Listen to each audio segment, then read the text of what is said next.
Today we're looking at a security tool OpenAI quietly released. Let's see how an LLM can actually trigger vulnerabilities in this unusual mechanism. Ranka, is it true OpenAI quietly dropped a new tool? Yeah, I found it. It's a security scanner called Codex Security. It got open and sourced quietly in late July. A security scanner? Why would OpenAI put out something like that? It's a pretty unusual approach, using an LLM to hunt for vulnerabilities. An LLM hunting for vulnerabilities, so it reads the code and finds them. Not just that, it actually runs the candidates it finds to check if they're reproducible. Wait, it runs them to check? That's totally different from a normal security tool. OpenAI own numbers say false positives dropped by more than 50%. Cut in half. Sharina's curious about that. So let me first show you the big picture of what it can actually do. Codex Security is an open-source CLI tool that runs via NPX. OpenAI released it as a research preview, and it works in 3 stages. Stage 1. The LLM reads the entire repository and builds a threat model. It maps out the system structure, trust boundaries, and anything exposed externally. A threat model, so it's like defining what needs to be protected. Right? It's basically mapping out where external input can come in ahead of time. Stage 2 is detection and verification.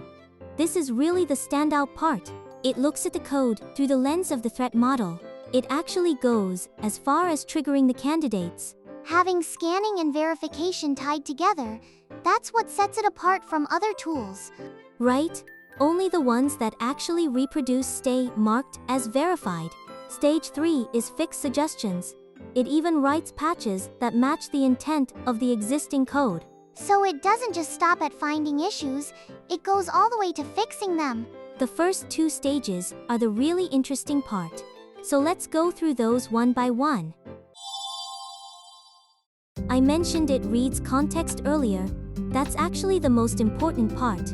Traditional SAST is basically rule-based pattern matching. It only looks at the shape of the code, and if it matches a pattern, it throws a warning. What do you mean by just looking at the shape? Like if you're building SQL with string concatenation, it immediately flags injection risk. But what if that API can only be called by an authenticated admin by design? Oh, then the level of risk is completely different. Exactly. The same code can be a vulnerability or not depending on the context. But rule-based tools can't read that context. Sharina's Semgrep has about 200 high warnings piled up. And that means all of them are lined up with the same weight. An LLM can factor in things like this API is internal only, or this is the payment entry point. It has the potential to judge based on design intent. So it's judging by meaning instead of by pattern. That's the shift in thinking behind Codex Security. Let's look at how the LLM actually reads context in practice. Before scanning even starts, the LLM analyzes the entire repository, where the entry points are, which data matters, and how much you can trust each part. It generates all of that automatically as a project summary. Trust boundaries, is that like where external input starts? Right? Things like whether authentication is required, or whether it's an internal API versus publicly exposed. It reads that kind of information straight out of the code, automatically. And here's the part that really sets Codex Security apart. You can actually edit that threat model directly. Edit it? You mean overwrite what the LLM came up with? Like, you can say this internal API is admin only, so lower its priority. Or the payment flow is critical, so scrutinize it more strictly. Makes sense, right? What needs protecting is different for every organization. Traditional SAST just fires off a warning one-sidedly whenever a rule matches. But this lets you feed your own risk perspective into the tool.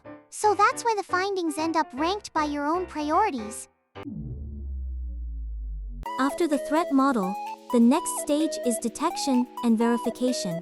This is actually the most unique part of Codex Security. It takes a candidate vulnerability into an isolated environment.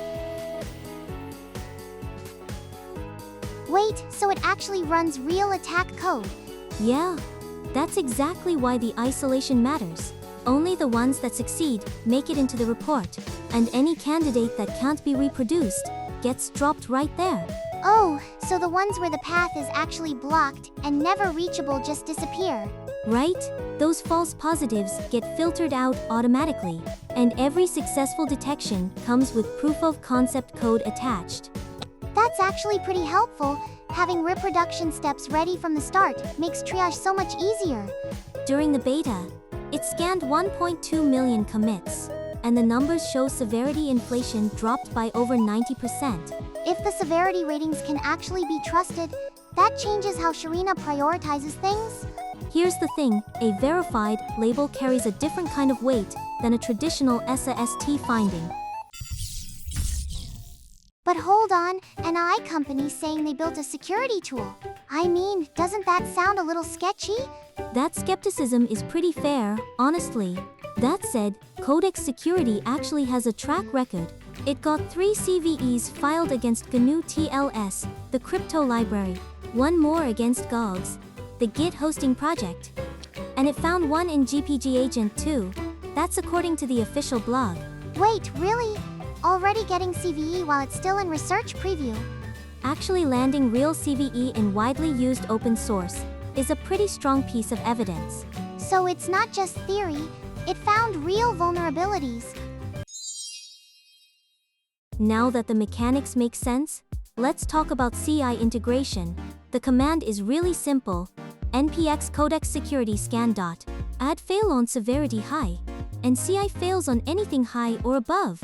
So a policy violation automatically blocks the pipeline. And since it's LLM based, cost is probably on people's minds. The max cost option lets you set a budget cap per run. That matters.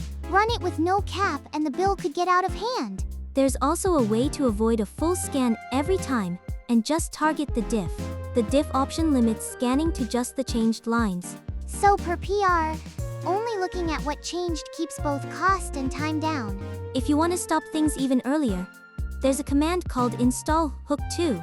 It sets up a pre-commit hook that runs the scan before a commit goes through. Catching it locally before it even reaches CI is probably more efficient. Combine diff scanning with the hook, and operating cost stays pretty low. We talked about automatic threat model generation, but there's a feature that goes one step further.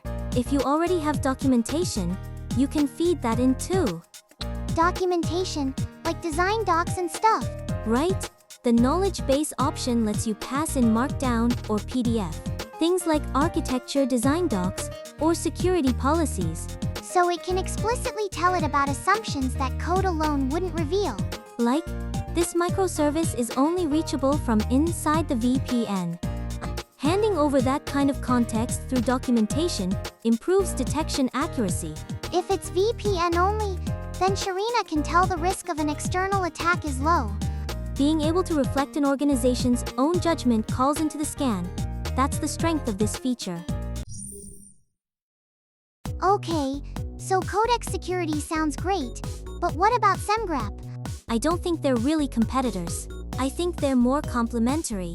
The detection engines are built on fundamentally different philosophies. Semgrep works off YAML patterns. If something matches, it flags it. Codex Security has an LLM read the context, and it even tries to reproduce the exploit in a sandbox. Not having to write your own rules sounds nice, but can you still fine-tune it?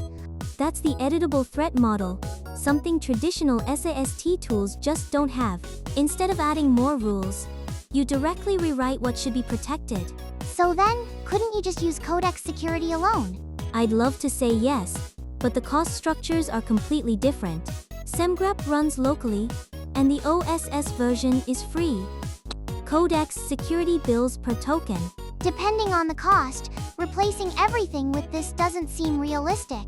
So realistically, you cast a wide net with Semgrep. Then you only dig deeper on the suspicious spots with Codex Security. That two-step setup is probably the practical way to use it. I've been saying nice things this whole time, but let me be honest about the weak points too. First, SCA, checking dependency vulnerabilities, isn't covered. So it can't catch library-driven vulnerabilities, like log4j. Right, so dependency scanning has to be paired with something like Snike.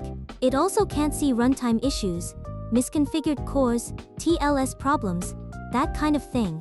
Yeah, you can't tell how the runtime environment is configured just from reading code. That's where pairing it with a DAST tool becomes essential. And then there's the part that stings the most, cost. There was a real-world report on Hacker News. Someone burned through 25% of their weekly Pro Plan quota in 40 minutes. A quarter of the week's quota in 40 minutes. Running a full scan every day just isn't realistic. That's why max cost and diff scanning should be treated as essential options. And on top of that, all your source code gets sent to OpenAI Cloud.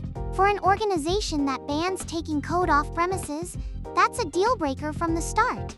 Also, only the CLI and SDK were open sourced. The scan engine itself stays closed. If the internals are a black box, you can't really verify the detection logic. This vibe really came through in the Hacker News reaction right after launch too. There were some pretty harsh takes. Like an AI company selling security is like an arsonist running the fire department. Whoa, that's harsh, but I kind of get it. LLM themselves get called out as a security risk in the first place. I think it's fine to hold onto that skepticism, but at the same time, there were positive takes too. Things like the budget cap and the CI integration harness getting real credit. Stuff like max cost and diff scanning, those are the things you actually need in production. Blind trust is risky, but dismissing it outright isn't right either. Understand the weak points, and just use it where it actually works. That's the realistic approach. It comes down to whether you can treat it as just another tool. You mentioned earlier that you'd been ignoring Semgrep's warnings, right? I just don't have the energy left to triage 200 warnings. For that kind of burnout, Codex Security can be one answer. It prioritizes with a threat model and only reports what it's actually verified in a sandbox. It's a tool with a clear value proposition, cutting down false positives. Still, you'd need to set up SCIA and DAST separately, right? Right, it assumes you're pairing it with Snike or other tools. It's not a silver bullet. It's an addition to your existing security setup. Sending code to OpenAI could be a deal breaker for some organizations. If your environment bans sending code externally, it's not even on the table. Whether you can adopt it or not comes down to that first. If you're in an environment where you can send code out, it does seem worth trying.